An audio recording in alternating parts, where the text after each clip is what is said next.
Yeah, Your to session. give permission. And there, now it is. You got it. Thank you. Thank you for letting me know. I had set up in my settings to record automatically, and it had been doing that, of course, when I checked. But anyway, here we are. So we're recording now, correct? Yeah, now we are. Okay. Yes. All right. Okay, so I'm here on the core priorities. As we know that these have been around for, I'll wait for it to pull up, for a few years in the district, and they are the same even in our virtual world.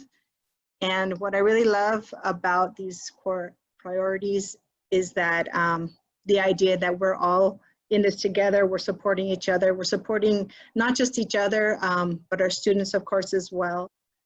And that we're an institution that is about teaching, but also about learning and growing. And of course, our students are at the center of everything that we do.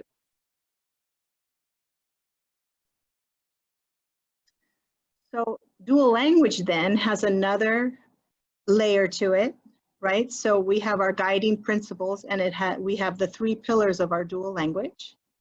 And as you can see, they're written out here. So there's bilingualism and biliteracy. Our high grade level academic achievement for our students in both languages. And then of course, cross-cultural competence, that we want our kids to be able to move among different cultures with respect and understanding.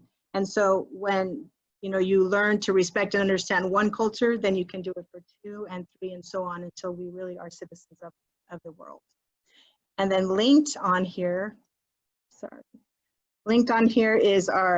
is the way that you can download the guiding principles, 3rd edition.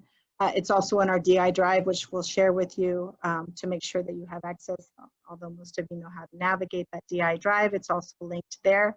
And like Martha said in our other session that a couple of us were attending, that these principles are what we can use to really judge our program and to help guide our program so it can become the best that, that it can be. All right, so there are a few things that I won't address during this session, and I'll show you where they can be placed, and so they can be addressed, but I won't be talking about assessment calendars, school schedules, information or my opinion regarding any return to school safety procedures or prep time, as you can see there, any Wi-Fi issues, grading policies. But we do have, since you all have access here, a district digital parking lot that each session has one. Here's our dual immersion 7th, 8th session. So if there's anything that is a burning question for you and then you want to relate to the district personnel, district admin, please put it here, and this will be shared with them. Okay. All right. So today we have 4 kind of components of the presentation. I will share some digital lesson plans with you, and in that I'll also be modeling a lesson that can help support implementation of virtual learning in your classroom. We'll talk about engagement in a virtual classroom. We have Mirta will share her experiences at CABE this summer, and thank you so much for doing that. And then one more resource are some digital citizenship lessons that I'll share with you that you as a team, as a junior high team, can talk about and decide if that's something you'd want to do together, and you could always split those lessons among yourself as well. All right, so the first thing I want to do is I want you to consider using words or phrases. What are your thoughts about virtual learning? And I'm going to model a way you could do this in your classroom if you so chose with your students. So I'm going to go to this word art. There's a whole lot of word cloud making sites here, but I like this word art one to make something on the spot. So again, take a moment to think about virtual learning and what comes to mind. And then we're going to build this word art together. So you can go here and I'm going to hit create now. I'm going to clear the words that are here. And then I want you to think for a moment. And then when you're ready, go ahead and unmute yourself and just tell me out loud just a word that pops in your mind, and it can be more than one, and you'll see how I add it to our word cloud. And I can't see you at all, so you can help me out by just go ahead and do that when you're ready. I would say access. Go ahead. Access, Mhm. is that correct? Yeah. Okay, next word. Engagement. Say again. Engagement. Engagement. Do you Thank want you. one? Do you want several? Doesn't matter. No, it doesn't matter. I just need some words to show you how this could work. Okay, I will tell you the first one I got, flexible. Mm-hmm. I think it's innovative. This is also a spelling quiz for teachers. Okay, I think I'm doing okay. Okay, go. Doing great. What? Hmm? I have creative. Creative. Got it. Structure. Say again. Structure. Structure. Thank you. And one more. I got learning. Learning. All right. Now let's look at these words and let's think about which one we want to emphasize. So now we're thinking about kind of shades of meaning. So here we have a list of words, and I'm going to ask you one by one, which one would you want to emphasize? So Deborah, which word would you want to emphasize? I would emphasize learning. Everything else obviously is important. If we had connection, I would begin with connection, which without connection, there is no learning. But since we don't have connection, there, we can add it. Then I would do connection and learning. Connection number one, learning happens as a result. We'll do that. You get to choose. This is the fun part. You get to choose. Then I would do 200s even, because they're like for connection, and learning. So 1 and 1 for connection and learning. The same size for both. Okay, so we're going to do 200. All right, Beatrice, which one would you choose? After that, I would. You can add on to hers. It could be this word. Which one do you want to emphasize? I like the innovative. I think that's pretty important. Excellent. All right. How about you, Laura? Engagement. Engagement. I'm going to do 300, just 1,300.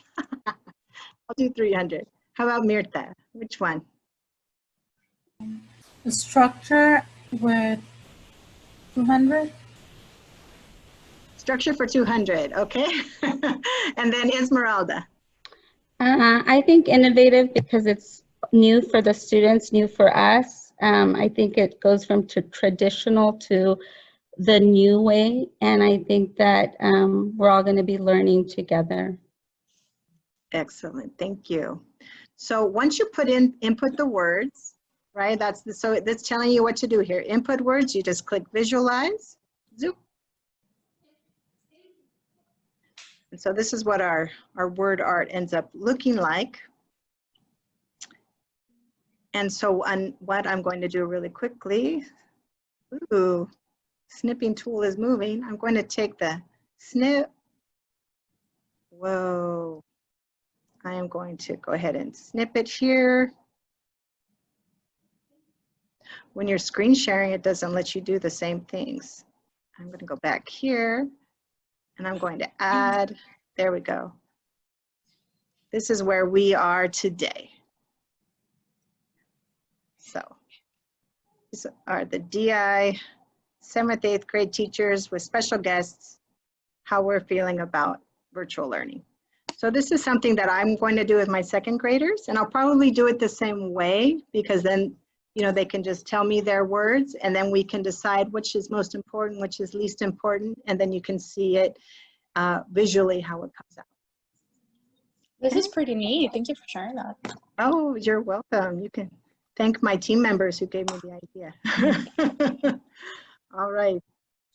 Okay, so we're going to go ahead and I'm going to go ahead and model that lesson for you. and I'm going to try to get it to where I can see you.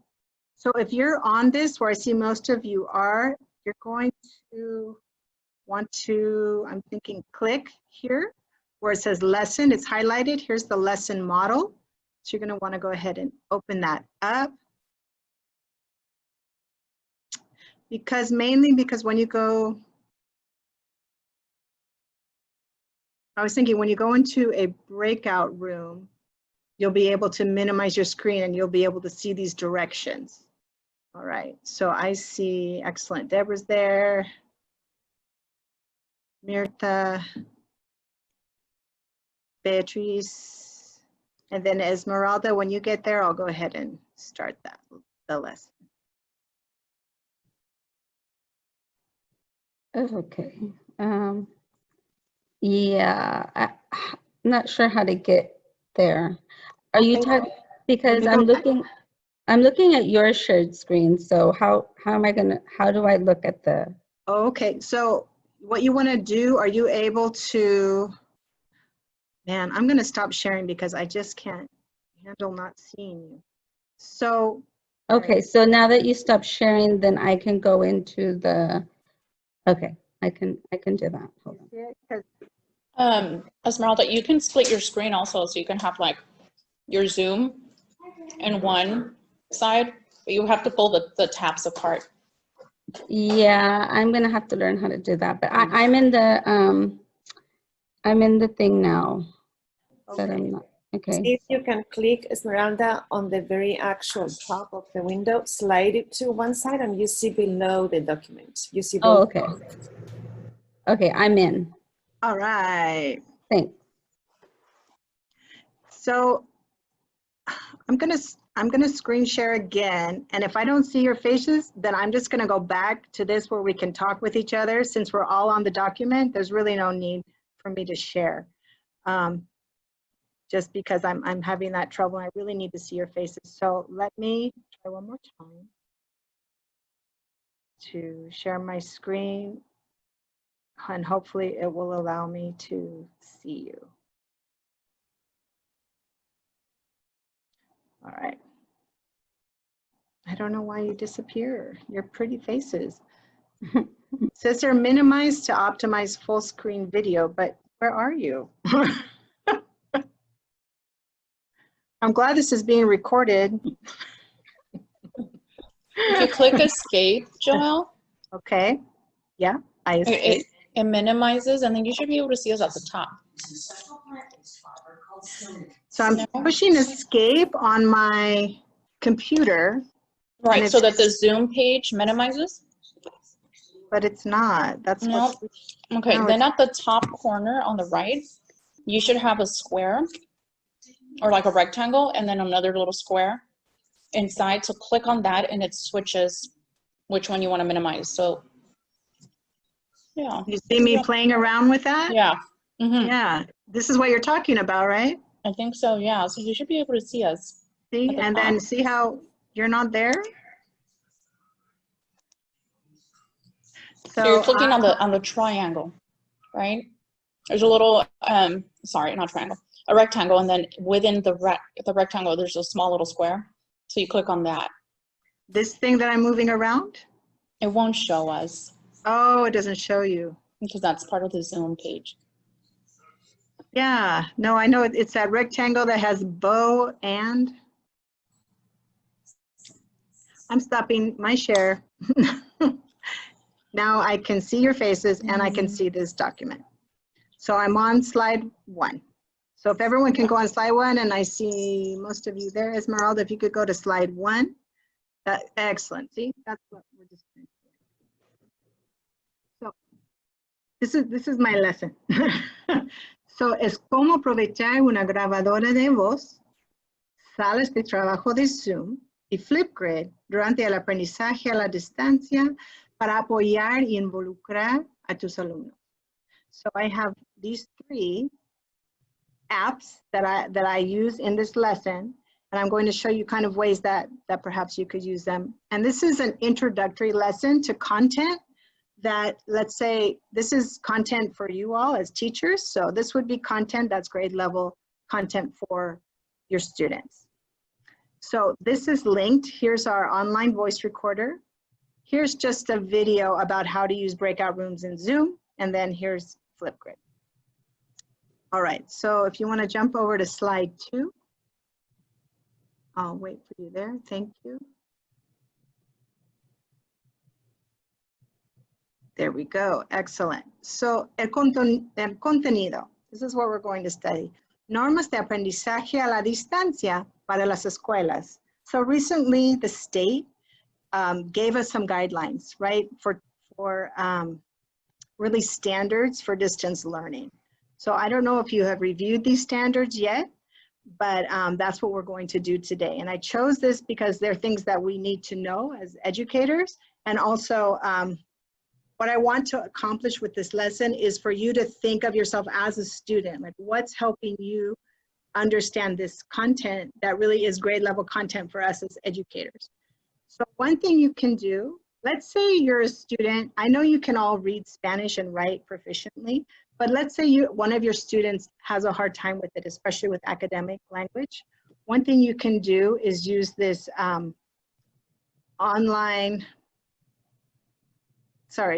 grabadora de voz, so online one, and then all I did was record my voice reading this. Were you able to hear that? No. Lord help me. I think the only way to do it is you have to go back when you share to be able to, because you have to be able to share your audio from your computer. All right, I'm gonna just share it so that we can do this, and I'll just pretend you're all smiling at me, and that's what's gonna happen. So let me share my screen so you can hear it. All right. Okay, so here it is. Normas de aprendizaje a la distancia para las escuelas. Did you hear that? Yes. Yeah. So that's my best Siri voice that I use. My kids said I sound like a robot, but that's an app you can use to put your voice directly in there. And you could do that for directions. I mean, obviously, I'm sure you've thought about this, but for directions in English and Spanish, just, you know, support your students and support perhaps their families, right?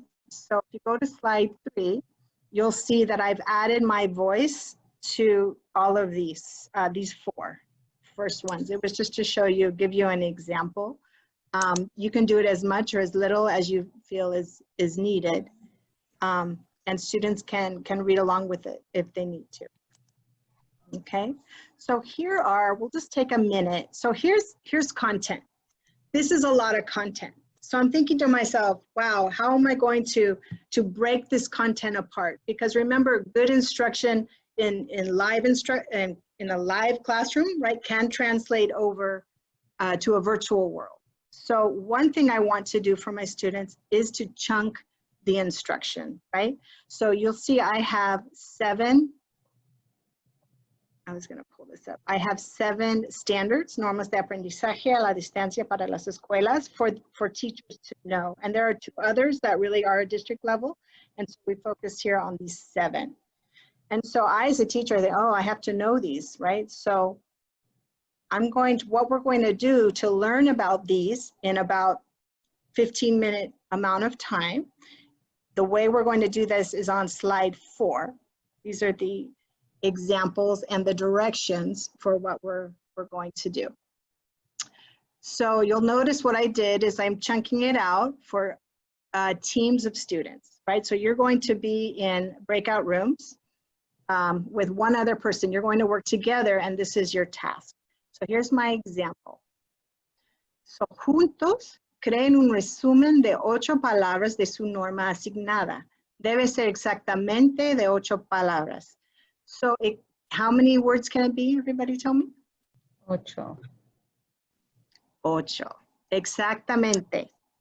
And the reason you want to, and it can be 5, it can be whatever number you want, and for kids to make a summary, right? So I have, here's my my sentence, and I have to now make it 8 words. And the reason you want to do that is because they have to really think through the language, and they have to negotiate with their partner, which words are we going to add, because it has to get to exactly 8. And that's kind of the fun of it. And it's also a nice payoff. So I want you to pay attention to those conversations you're going to have with your partner, and kind of what goes through your mind as you're trying to get to those 8 words. All right. So mine is, se requiere una interacción diaria en vivo. So what I need to summarize is this: los maestros tendrán que conectarse con sus estudiantes cada día escolar a través de la instrucción en línea y o chequeos telefónicos. So I added my voice, but I just read it out loud. So now I have to take this, I have to condense it. So I have to make some language choices, and I have to write it here. So this is number 2, escríbelo en un cuadro de texto. So I already added this here. And so then I went and I thought through it on my own, and I came up with, los maestros deben conectarse con sus estudiantes diariamente, right? So that's exactly 8 words. And it hits the heart of what this job is, or what this standard is telling me to do. Then the next step is you're going to agregar imágenes o iconos y gestos a su oración. So I linked here, this is just Google Images. Am I saying this right, iconos, or is it iconos? Iconos. Iconos, thank you. So iconos will take you to the noun project, which I love. So you can just type in anything. So here I wrote teacher, it's in English, so you will have to translate in your head, but I put in teacher, and then I found the icon that I liked, and I added it here. Because I had to think through, well, which are the most important words, and which ones do I want to add an icon to, right? So then I had to make choices again with my partner, or just thinking on my own. So I decided maestros, conectarse, estudiantes, y diariamente were what I wanted to add. And then I added my icons, right? So you'll write your sentence, you'll add your icons. And then what you want to do, because movement is memory, we've learned from our GLAD training and other training, right, based on research, is we want to take these words that we've added icons to and come up with some kind of gesture. It doesn't have to be ASL, but it's always great if it can be. So this is a site that I use to help me learn some ASL. So you can go here, and then I put in teacher, and then it gives me a video of a movement. I'm gonna play it. Sometimes it'll play like an ad, but you just have to go through it. Oh, see, here's my ad. Give it a minute. Grammarly does more than catch errors. With Grammarly, you can find really good... Skip that. So there's teacher, and it replays, so you can really learn it, right? So maestra or maestro. So then I thought about those gestures, and then once I had my sentence, my icons, my gestures, then I'm going to go to Flipgrid and record that. So now I have some evidence of my work. So this should take you to the Flipgrid. Here's what I recorded. You're going to go here, click this plus, and you're going to record. But I'll bring you back and I'll talk to you about it before you do it. So I'll show you how you can do it with your students. So here's my video. Go ahead and share that. Los maestros deben conectarse con sus estudiantes diariamente. So now I, as a teacher, have a record of the work that was done with my students. Okay. So I'm going to put you in breakout rooms. If you're in Sala Uno or breakout room 1, there'll just be 2 of you. You'll do the same thing, and you can come back to this and to remind yourself, right? But everything's here, all your links. You'll do the same thing that I did in this example, as well as Flipgrid. What you're going to do is once you have your sentence and your gestures and you're ready to go into Flipgrid, all you need to do is you can turn off your camera and turn off your sound, and then you can record yourself. Okay? And then the other group will go into Sala 2, and you'll do the same thing here. And really the reason I'm, asking you to do this is really so you can think through all of the, you can have an experience that your students can have with kind of that content at their level, and the way that these, coming up with the sentence and summarizing and paring it down and sharing with a partner, and all the ways that can help support their language development and their understanding of content. So I'm going to stop. Joel, can I ask you a question? So we're trying this, and you want us to think of what's like the prompt again? I'm confused. So Okay. how are we teaching? No, just kind of, you're going through an experience as a student. So for example, you're using a breakout room to complete a task with a partner. So I want you to think about your language use. I want you to think about kind of the cognitive development that's going on as you're completing this assignment, and how it's keeping you engaged. Right? Because we want to think about engagement. We want to think about our kids engaging in a virtual world, right? So I want them, and so instead of saying to them, I want you to summarize this text. So, well, I want you to work with a partner, and I want you to summarize it, but it has to be only 8 words. So that ups the rigor for them. And now I want you to think about adding in icons. So then they have to really understand what the words mean in order to connect them to an icon. And then I want you to add some gestures, and that will aid their memory of what they're learning about. And then now I want you to show me. So that is another layer of what I want to say. That's a layer of accountability for the students. So are you giving us the prompt, or how do we know what the prompt is? Here. So I'm going to put you in breakout rooms. Oh, okay. And if you are in, let's go to slide 5. Okay. You'd all get down to slide 5. I see Beatrice in slide 5. There we go. Esmeralda's in slide 5. Mirta, you're on slide 6. How many minutes is it going to be for the potential students when we do that with the students? Are you thinking about 5 or? Well, what I'm going to do, I'm going to give you 10 minutes, and then I, as the teacher, I'm going to pop into your breakout room and ask you. Okay. And then I'll also be able to broadcast. You have 2 minutes to complete this. Okay. Are you able to listen to the breakout rooms? I'm able to come in and listen. But, not while you're in there. No, I have to pop in. Oh, okay. I know. So that's something we want to consider, but you can pop in, so they aren't totally alone. Okay. So if I get you all on slide 5, that way I know you're with me.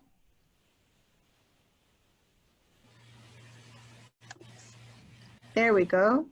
And then Deborah, are you there? Maybe it's just slow. I am looking. I don't see any actual invitation to go into a break room. No, there's no invitation. I just want you to go to slide 5 on the lesson model. Okay, yes, perfect. I am on slide 5, yes. Perfect. So this is another way when you're with your students, ask them to be somewhere so they're active, Okay. So they're on slide 2, Deborah, so I'm going to ask you to go down to slide 5. Okay, I am on 5, thanks. Perfect. So if you'll see on the left-hand side, on the bottom above the box, it says Sala 1. So that's breakout room number 1. It'll tell you what breakout room you're going to, and you have to remember. Right? So if you're in breakout room 1, this is what you're going to work on. Slide 6 is breakout room 2. So if I go to number 1, I am going to be with who? We'll find out. I'm going to set it randomly, so it'll send somebody with you. Thanks. You'll have a partner. And then slide 6 is Sala 2, and we don't have a Sala 3, so we're just going to do 2. And I'll pop in there so I can help walk you walk you Okay, Joel, so one last question. Yeah. We did this with our history PD, so yeah, I'm familiar with it, but every breakout will have a different topic. Am I noticing that? Yes. Okay, Yes. so we're not all doing the same thing. Okay. No. Which So you when I could click be- on Sala 2, I don't see names. I only see some Sala 1. I see Deborah MS Orozco, but I Right. So don't. she's gonna assign us right now. Yeah. Oh, I'm I gonna thought she assign you did in the already. breakout room. Oh, No, okay. I'll get to work here. I'll assign you. No, I'm just doing a lot of talking. Okay, So okay. let me move you. Go ahead. I'm Sorry. going to assign, it tells me 5 participants per room. No, How much time are you giving us? I have 2 rooms. How much 10 time do you minutes. guys want? 10 minutes? Is that too long? No. You're coming up with So- a sentence. We're doing the sentence, we're looking up the icons, then doing the Flipgrid. The Flipgrid, we can come back no. and talk about it and then move on to the Flipgrid. Okay. We don't have to do the Flipgrid yet. Okay. Have you all done a Flipgrid? Yeah. Everyone's done a Flipgrid? So then maybe we don't have to do a Flipgrid. We can just do it here visually, Sure. right? We can do Okay. that. Thanks. All right, so you're going into 2 rooms, and Laura, I'm gonna send you, but you can just, do what you need to do. All right, let's see what happens. And I'm going to there, and you should be going.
Instrucción. Okay. There, you're ready. I was going to give you a whole nother minute. You came back. You're ready. Ready or not? It's like your kids, huh? Ready or not? Here we go. Do something. So with your students, the reason we're not doing the Flipgrid and we're just going to share with each other this way is because let's consider that we're a small group, right? So you could do something like this as a small group with the class. But if I'm a large group, then I would probably want them to have that Flipgrid, and then I'd also have that as evidence of their learning. Right?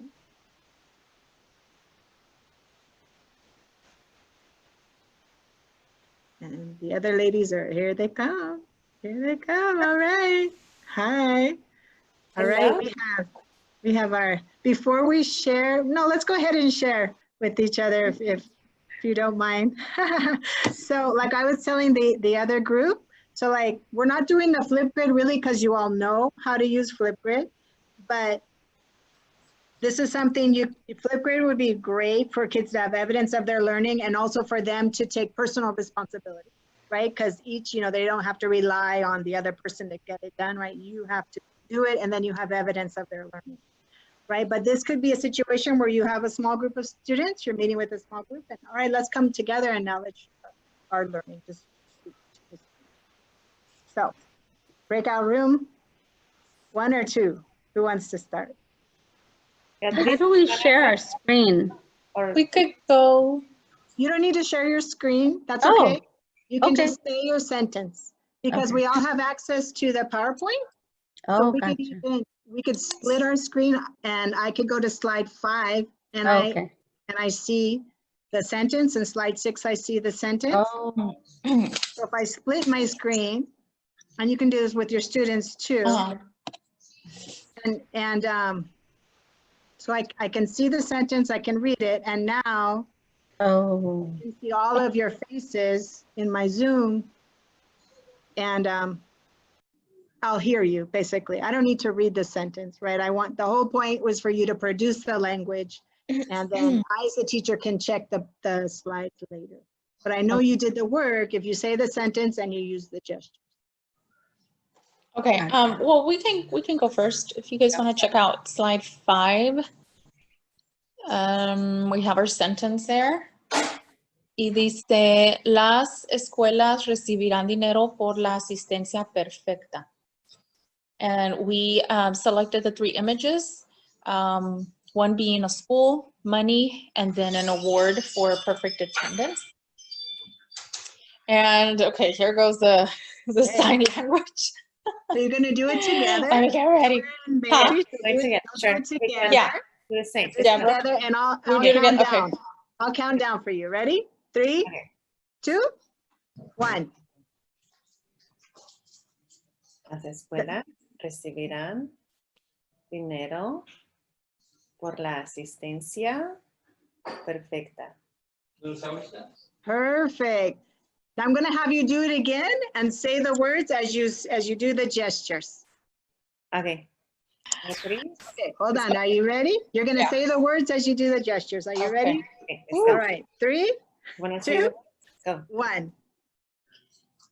Las escuelas recibirán dinero por la asistencia perfecta.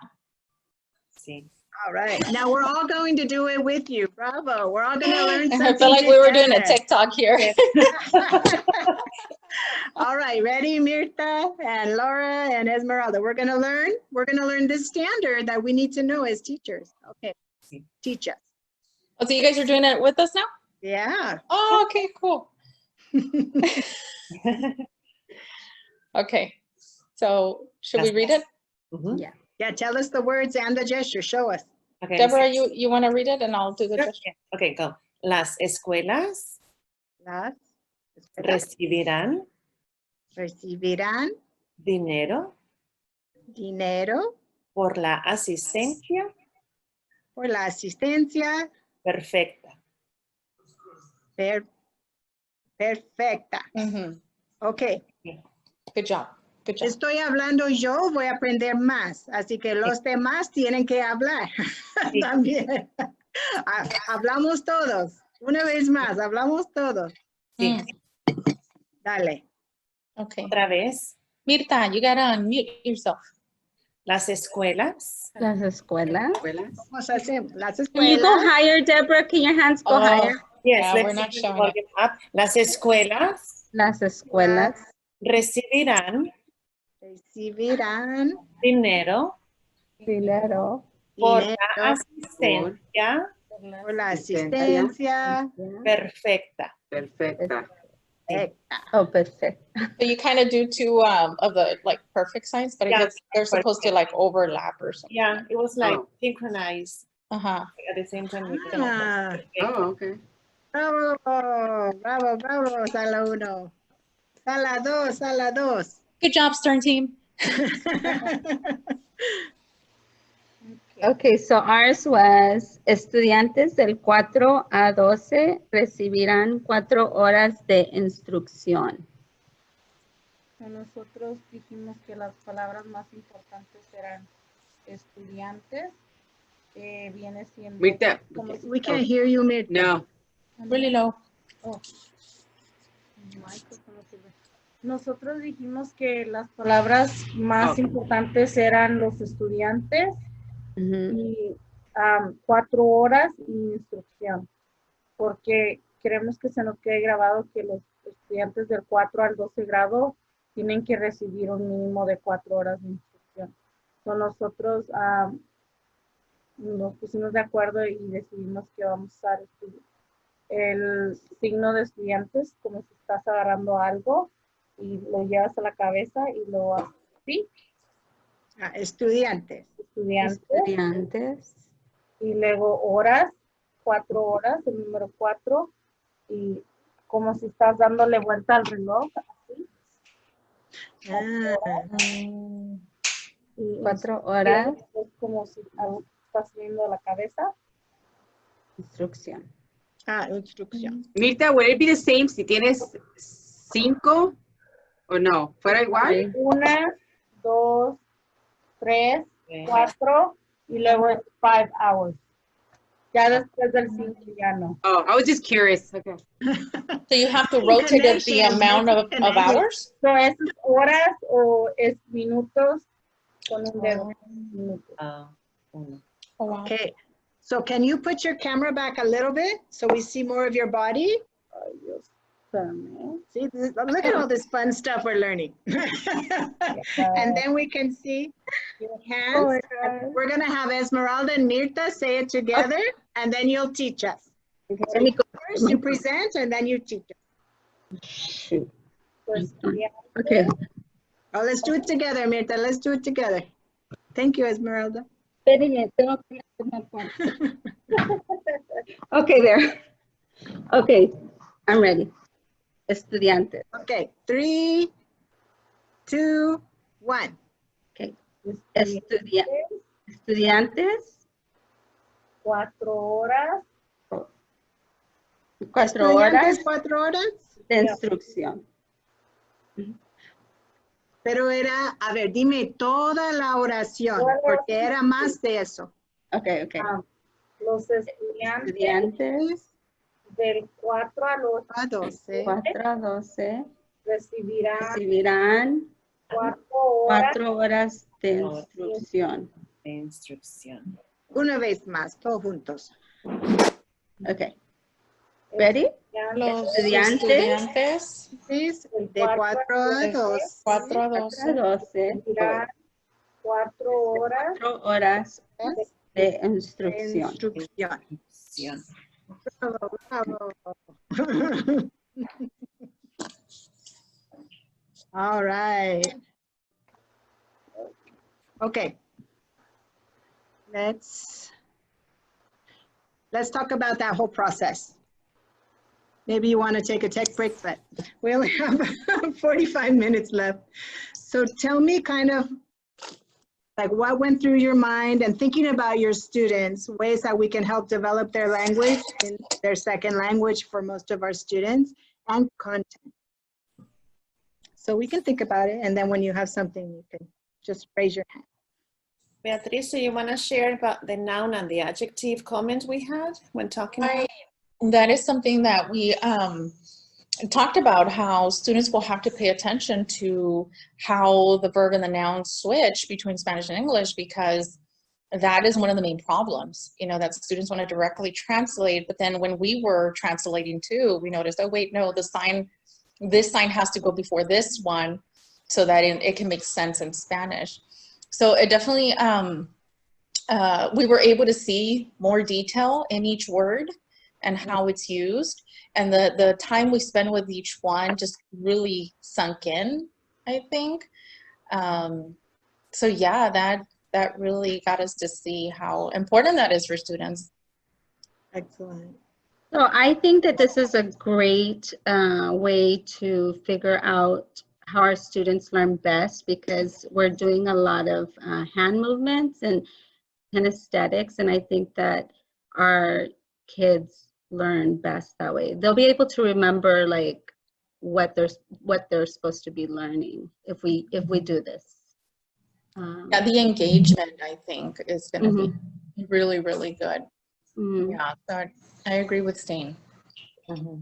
Y también yo pienso que usamos varios componentes que debemos usar en una lección, como los estudiantes leyeron, tuvieron que escribir, tuvieron que conversar, so usamos varios de los componentes, no solamente uno.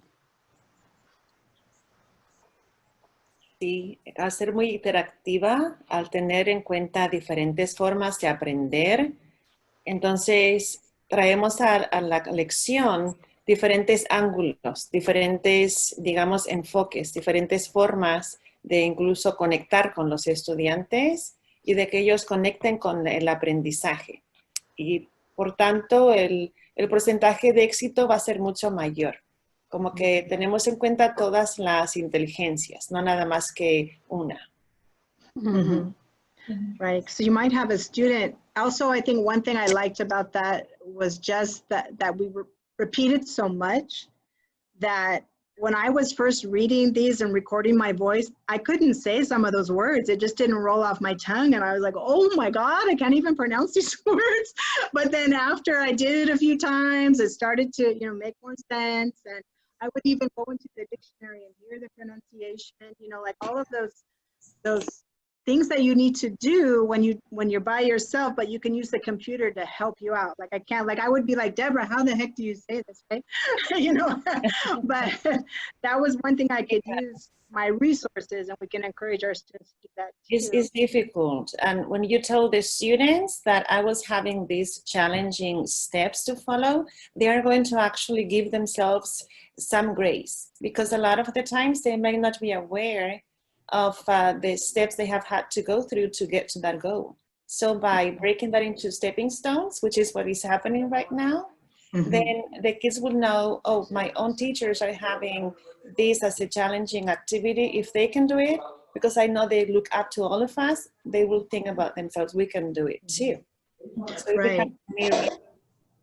And oftentimes we work with our students that are behind, right? That they're behind academically, and certainly they missed out on some time being home, but that we can take content that's difficult and we just break it down, and you repeat it, and you add gestures, you add icons, you add those supports, maybe that voice support that they need to hear it, you know, that they can get there.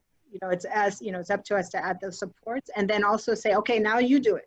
Now you say it, and then you go into the Flipgrid and you do it on your own. I want to hear you. That's true. And empowering everybody in the classroom, because we have English only speakers, Spanish only speakers, Immersion bilingual, more advanced bilinguals, and so like all of us are. And so what is going to happen is nobody's going to be the, let's say, not intelligent student. Everybody is intelligent in their own unique ways. We're going to empower them, even by choosing who goes with who in the waiting rooms, in those areas. We have to make sure consciously we choose who goes with who, so everybody is able to empower somebody else.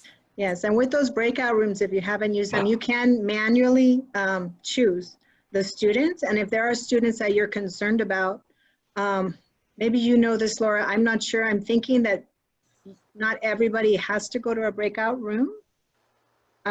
What I was thinking to myself is if I have a couple students that I want to keep an eye on, either I would go in the breakout room with them, or I would leave them in the main room and work with them. I'd have to check on that capability. Yeah. I recall when I took the TK through 2 dual immersion training at 10 in the morning, one of the options might be, which goes across the grade levels, to have individual breakout rooms in those individual situations.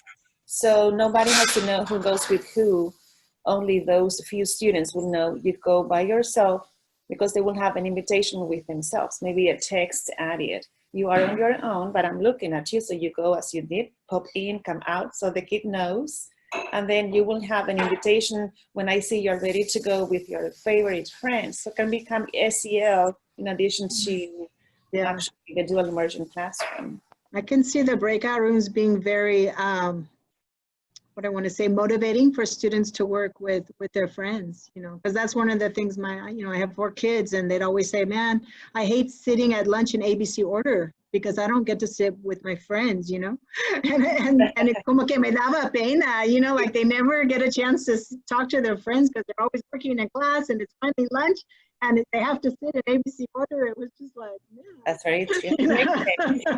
It makes sense because we choose who we go with and they want to do the same. Yeah. Anyway, thank you so much for participating in that. I know I feel like it was a lot to ask, and I really appreciate you joining me in that. So I'm going to go ahead and return to the presentation. I'm going to share my screen. Just some resources that we have. It's 4:23, so we have some more time. Some resources that we have to help you build your lessons. And then we'll also have Mirtha share with us her experience at CABE. So let me go ahead and share my screen.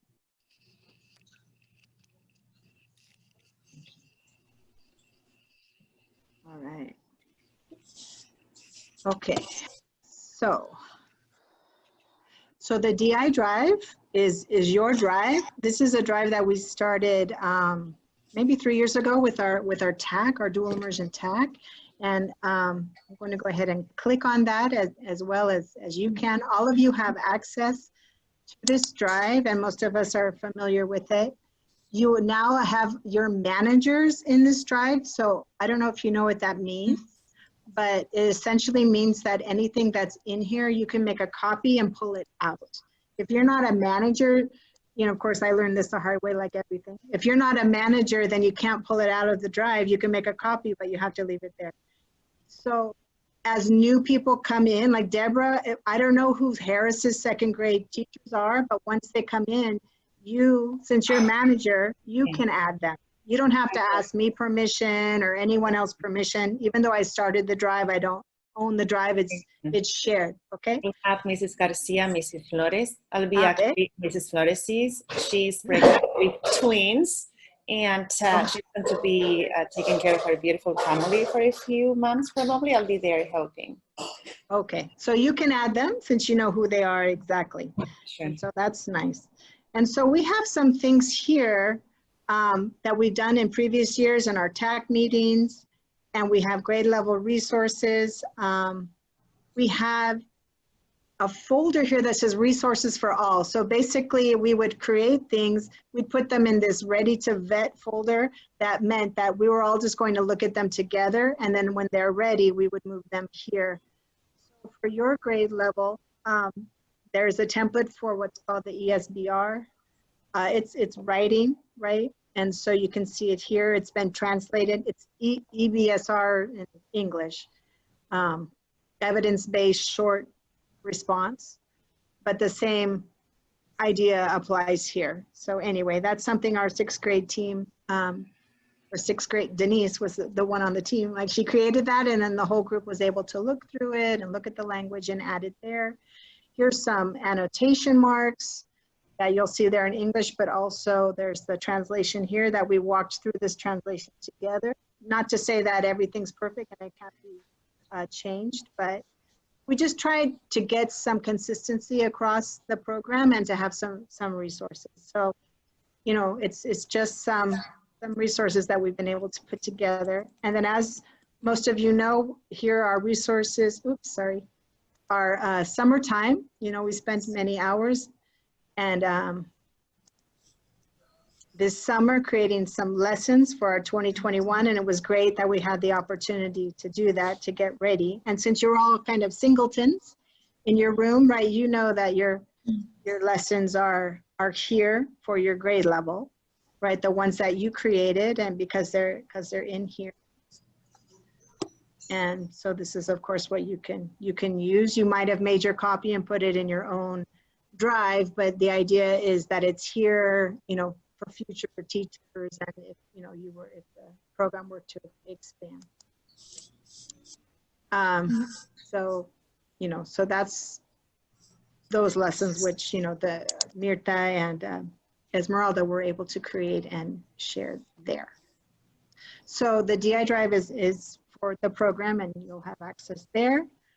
And then we have the Edtech Center. You know, you're going to want to be able to get into this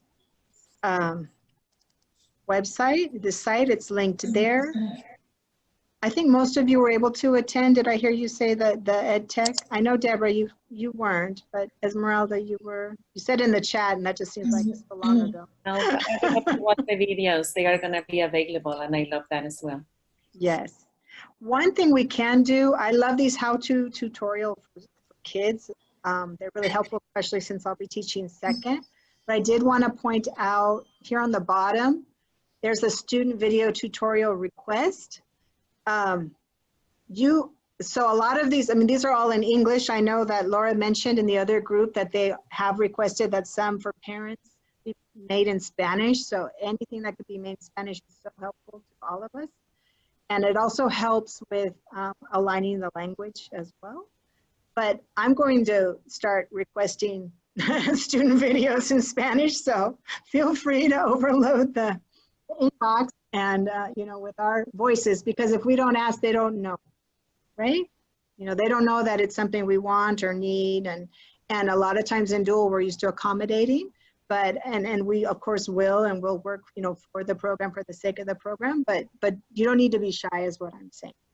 So what's so great here, of course, and you know all about this too, Beatrice, because you did the history lessons, right? So they're here, they're available the first 3 days of school. That, you know, they're in English, but we, you know, we can take them and we can use those voiceovers, and to, you know, we can use the same video and then just add our voice on top of it in Spanish, right? Use the closed captioning and turn the sound down. Just have the closed captioning up in another language. That's something else we can do. And then we can chunk it out, just like we did with that model lesson. You know, you just take it into bite-sized pieces and work through it together. So this really is a fantastic website. They've really put in tons and tons of hours. And one other thing that Martha pointed out, and I also would like to point out and had some time to work through this family communication one. Dr. Eddie Gonzalez that works at Casa Loma put in a lot of time, you know, adding to this, but also he taught summer school, and he added some resources here for us for, you know, to see kind of how he did it, how he reached out to parents while he was teaching virtually, you know, to students that he didn't know. He didn't start the year knowing, that he just met through summer. And so there's some nice resources there that you might want to take a look at. And I had originally, you know, planned to spend more time there, but since I reached out to this group and you asked me to do a lesson model, that's why we spent so much time at the lesson model, but it is there linked. And so a lot of us, we do want to make sure that our kids are engaged, and I hope I tried to model that for you, engagement in a virtual world, because research, here's where the ideas that follow on the next slides come from this article. So ultimately, this is true. This slide is true in a virtual world as well as in, you know, in real world or in class, in person. Students who feel connected to the other learners and their teacher more engaged, right? So we want to find ways that we can connect with students and they can connect with each other. So here's just some ideas from that article. And again, using prompts to spark discussion. We can still have discussions. We might have to have rules like what you see how I was counting down, or you can add responses in the chat. or go into those breakout rooms where kids can have conversations. There's also a tutorial here about how to do a workaround for something called, for a discussion board, Google Classroom. It's a video. But we want to make discussions part of our virtual world. And then, of course, we know group assignments work really well, very similar to what we did on a Google slide together, and then we know using Google Docs, we can also work together. And at your grade level, the kids you might consider having them build a Google site, a class site, and you can build it together. And that could be something that they, research as well. And I was confused. What's the difference between a Google site and then the Google Classroom? Is it just something added, or? Well, a Google site is a website. Yeah. Right. So you're creating a website with different pages that, the kids can go to, and you're adding things in there, and you can embed your Google Classroom links in there. And then Google Classroom is your platform for kids to go in and create or respond to assignments, right? They can get their assignments. So right? the Google site would be like an assignment then, not like the actual Google Classroom that we would be using every day. Yes, it could be. It could be. We're building a Google site would be something that's built either by the teacher. It could be a place where parents go to get information or students go to get information, or it could be something that the students build together. Like we're building a class Google site. It's kind of, and in that Google site, it houses, our projects. Each group has their own page. I mean, it could be anything you want it to be. Really. I mean, it's a website. You're building a website. Yes, okay. If I am mistaken, please correct me. Is it like an e-newsletter? So you can add different components, the kids can click on the links, and then that links leads them to a different piece of information, like a blog? It can be. I mean, it's bigger than a newsletter. Like a newsletter would be kind of housed in a site, but it's a website, and you can add multiple pages to it. You can add anything you want to the site. Yeah. Thank you. Yeah. Okay. Got it. So another thing that's mentioned in that article is just to post regular announcements to your students, whether in the stream and Google Classroom.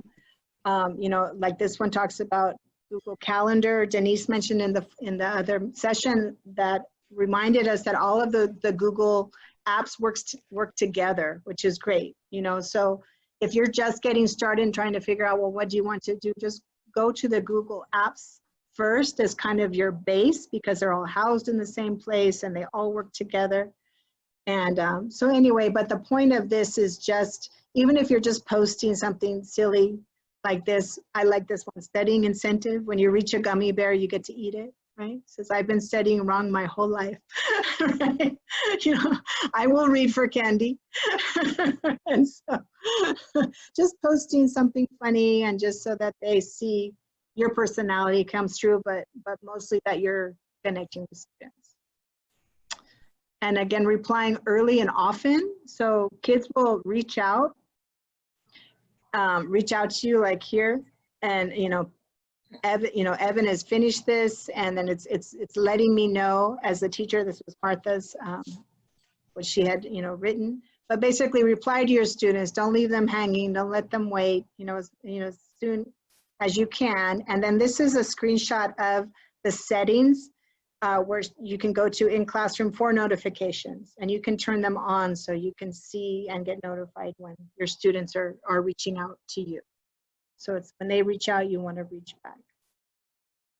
The next slide just talks about varying communication tools, right? We all have our own preferences. And so we want to, if we're not connecting with students, we might want to maybe even try a phone call, right? And then I know, I don't have it here, but it looks like Parent Square. Is it Parent Square? I'm sorry. Or Aries has a function in it. I think it's called Parent Square, and that's coming to us.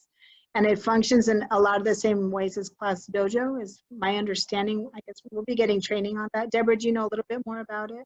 What I know so far is that we can continue to use Class Dojo, but not as the main form of communication with the families. We'll instead use Aries, and Parent Square is going to be embedded, as you said. So Class Dojo can be used, but mostly not as the primary form of communication with the parents. Because when the kids go from school to school, it's going to be fair to the families that they are familiar with how they have been connecting with the school in itself. So mostly Aries, number 1, Parent Square, and then Class Dojo mostly for the classrooms can be used, but not as a primary form of communication. Thank you. Sure. So this is just a reminder that we need to be open to, that we need to connect with our families and our students, and sometimes by varying our tools that we use to connect, that can help. And then also using feedback, specific feedback to build relationships, just like we would do in the in-person classroom. And then the virtual classroom. Yes, Bessie. Joelle, the district is going to have some kind of guide for parents, right? And some kind of meeting or something to inform them of the expectations, right? That's what Luca mentioned when we had our there will be a community forum, but okay. you know, we're not sure if all parents would attend. We'll log in. Right? Yeah. So we really are the first, you know, line of defense, right, with the parents. But yeah, there will be a community forum for parents, and it might have already happened. I'm not sure. I think it's coming up. It's coming. That's why they pushed back the first day of school, so that it could give them more time to. We'll get more information, right, on those days, because we'll be there and available. And it's my understanding that somehow we will connect during those days. But I know more information as in regards to that. Yes, and each phase at each school, as far as I know, is going to help quite a lot as well, because they will connect with the family. So it's going to be different layers. But by the time they come to us, they will have some accesses to the information, some videos on YouTube, on Twitter, and some photographs here and there, Instagram, and some flyers will be sent home likely as well. We'll have different layers. Right. I just wanted to mention on this slide, this providing feedback in Google Classroom, it's linked. So everything's linked here, and I know it's a lot, but this is one place. We like to link a lot of resources so you can go back to this presentation, but this gives you a step-by-step guide.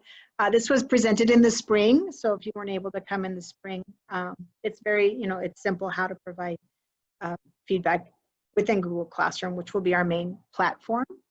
And then this slide just talks about keeping different types of feedback in mind, that we can use annotations, including like those little drawings, you know, that on, what I want to say, on the noun project. Like you can even, feedbacks can be notes, drawings, or comments, audio, you know, files. Here's another cloud audio recorder, and this is one of those little videos. So that's another option.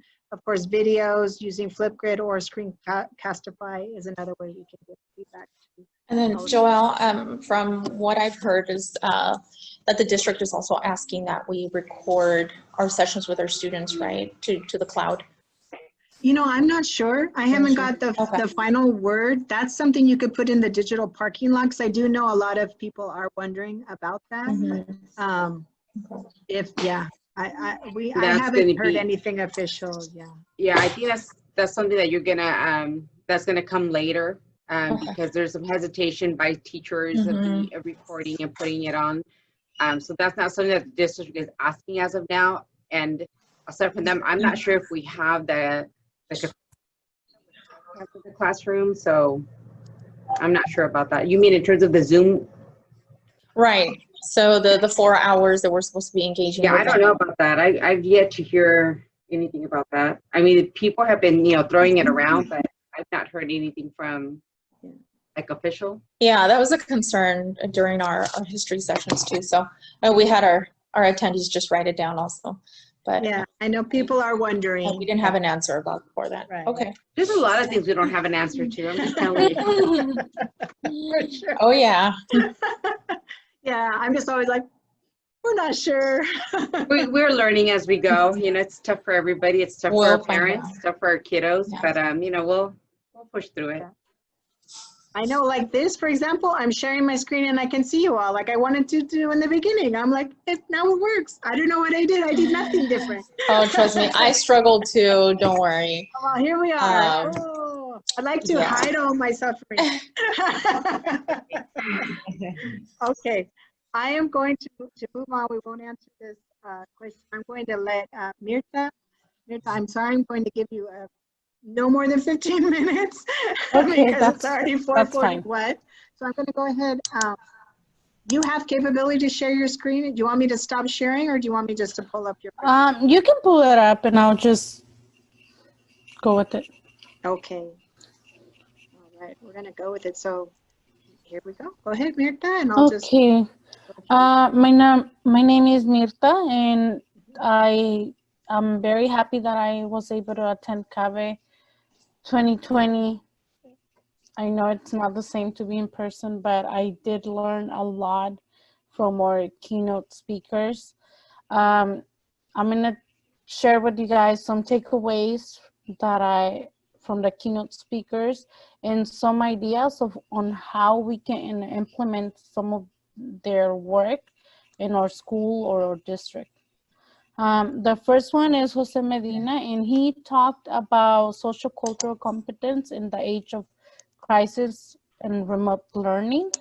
So he said that first we need to know what social cultural competence is.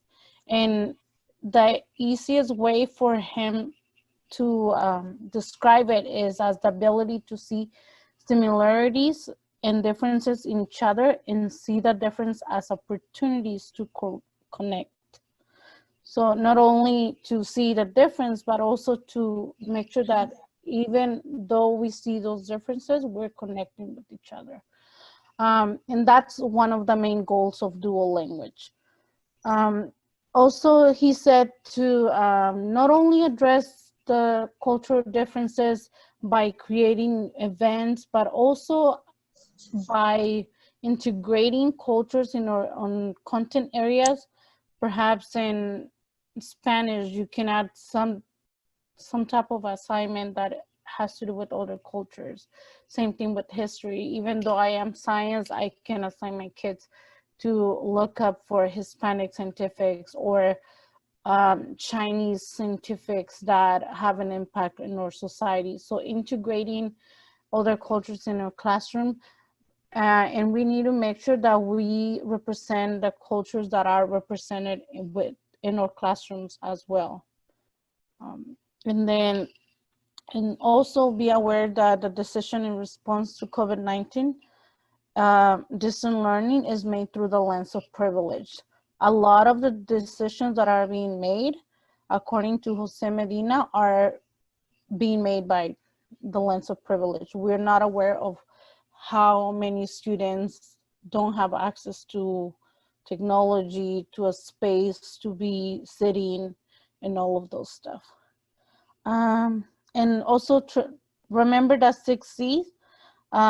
Make sure that we are creating, connecting, collaborating, communicating, and consider and committing, and use some of those components in our lessons. And the next slide, I'm not gonna read it, but there's a table that shows you guys ideas of how we can implement each of those areas. Perhaps you can amplify the voices of marginalized communities. So especially right now, there's a lot of differences of opinions. We need to make sure that we are voicing those marginalized communities. And also, he said to make sure that we are valuing our students, making sure that we are teaching our students to value themselves as a bilingual student, because some students see themselves like, oh, other students are gonna make fun of me because I speak Spanish. But no, we need to teach our students to be proud of it, proud that they can speak and read and write in another language.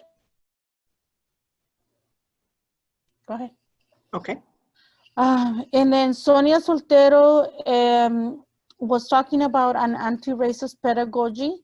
So she said that we can learn how to love the same way that we learn how to hate. So if we can learn how to hate, then that means that we can learn how to love and embrace others that are not like us. So same thing. It kind of has the same idea that Jose Medina has in a different perspective.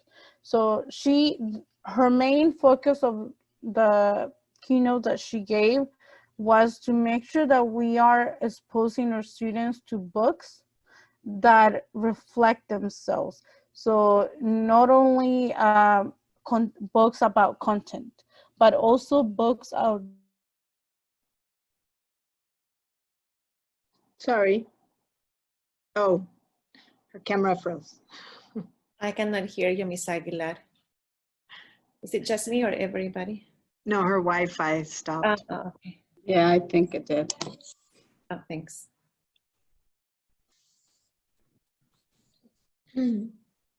So while we're waiting for her Wi-Fi to kick back in, I'll just let you know in a few minutes, I'll put in the chat, I'll put in the eval link and the sign out sheet. In order for you to get paid, I need you to do that sign out sheet for sure. Don't choose 7th grade in the drop down or 8th grade, choose DI. Okay. Okay, so I'll put that in a few minutes. Did she leave? Let me see. Probably.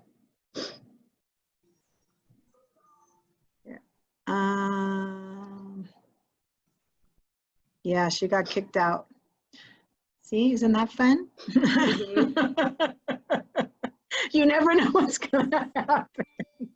And I'm going to stop sharing so I can see if she's gonna try to come back in. I'm sure she's going to try to come back in. There she is. There she is. There she is. All right. Did I went away or everybody else? No, you went away. You went. Hi. I didn't even have my hand on the thing. I don't know how that happened. Okay, there we go. So we can hear you now. I think you got frozen and Joel was explaining the Wi-Fi was not connecting. So now you are perfect. We can see you, we can hear you. Okay, so then the next slide, please.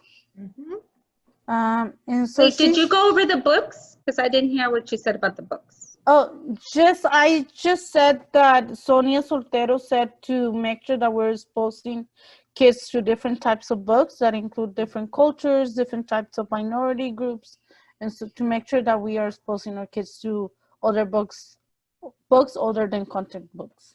Okay. And she said that there's a road called Quién Sabe Dónde.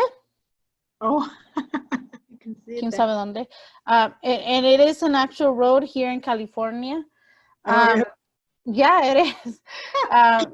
So she said that we don't want to navigate on that road. We don't want to be like, oh, pues quién sabe a dónde vamos con Duo Immersion, ¿verdad? She said to make sure that we have a clear understanding as to why we're doing this. What are we doing? First, we need to know why. Why we supporting dual language? Why is it that we love teaching dual language? And then after we have a clear understanding of why, then we can go on to the what. What are we gonna do to accomplish that? And then after we figure what we're doing, then it comes the who. Who is gonna do what? And to take advantage of different strengths that different people on our team have. And after we decide who is gonna do it, and then becomes the how. How are we gonna accomplish it? And then when. So, and they go in that order. She also talked about the domino effect, which is if you don't plan, you're not gonna have a structure of how to deliver a lesson. It's gonna affect the implementation of your lesson, the materials, because if you didn't take a moment to decide which materials are you gonna use for a lesson, then you're not gonna have them all available on time. It also affects intervention and assessments.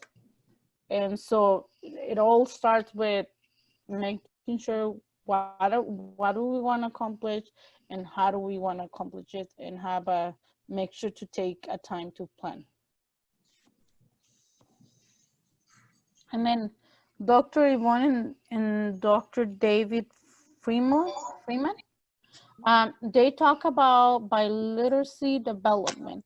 And at the beginning, I have to be honest with you guys, when I started watching this keynote, I was like, I'm not feeling it. I wasn't too interested. But as they went into the lecture that they were giving, I became more interested because they started talking about translanguaging. And we had at least, I had a lot of questions, so it helped me clarify some of my questions. So same thing that Jose Medina and Sonia Soltero talked about. They said to make sure that we are talking about things that matter to our students. Perhaps right now, the DACA law that passed, the Dreamers, the coronavirus. First, our kids are not going to know what it is. So we need to make sure that either we put a video for them or an article to explain them what is a virus. Why is it that it had an impact on our society? How it's impacting our education? And then Black Lives Matter. Why are we having the march and the protest? LGBT community, the new law that prohibits discrimination. So all of those are points that are not talked about in school usually, but they are important. Mirta, in the interest of time, I'm going to jump to your very last slide so you can kind of sum it up. And then maybe this is something that you can share with your team during your, I know you guys would meet as a dual team. This might be, worth exploring some more. Thank you for taking the time to put into this and share with us. You really inspired me to go, to Cave in the next chance that I get. You have to go. My last slide, I basically summarize everything. So acknowledge the solutions that matter to our students, empathize with your students. Some of them are not gonna wanna have the camera on, and you're gonna wanna have them on, but you don't know what's happening on the background. They may not have a space to be with the camera on. They may not have a family that structures so that they can sit without anything happening on the background. So empathize with your students, acknowledge the difference in cultures, expose your students to different cultures, plan and collaborate with your colleagues to create a solid foundation for the program, for your grade level, and plan for strategic times for translanguaging. We need to make sure that we're bridging both languages when the times, and then also when times get hard, remember the why. Thank you, Mirta. That was great. I'm going to stop sharing my screen. I really appreciate that. We just have about 5 minutes here, so I'm going to go ahead and put the eval and the sign out in the chat. And do remember to choose DI and not your grade level. So write this down. Let me see.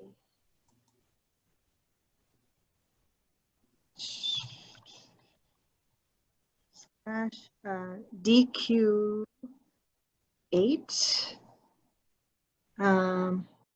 That's the eval. You can take a minute. And then I'll put the sign out, and then whenever you sign out, except Mirta, please don't sign out because you were a presenter. So stay on with me after, Mirta, if you would, and I'll show you what you need to do. Because they'll pay you twice, and then yeah. And then, with all that money, who knows what you'll do? Maybe buy a second screen so I can do virtual learning. Maybe buy an ice cream cone. Oh, I did it totally wrong. Sorry, guys. I'm just trying to think of funny things to say and not type. Go dot bcst.com/DEQT. There. That second one is the sign out. Nicely done, everyone. Good job. Woo! Thank you for your Small support, group, but Laura. at least you have some kind of, you can start with something and just build on it. And there's a lot of work that goes into all of this. Yep. All right, guys. Well, I'm going to head out. I'm going to log out. Have a good night.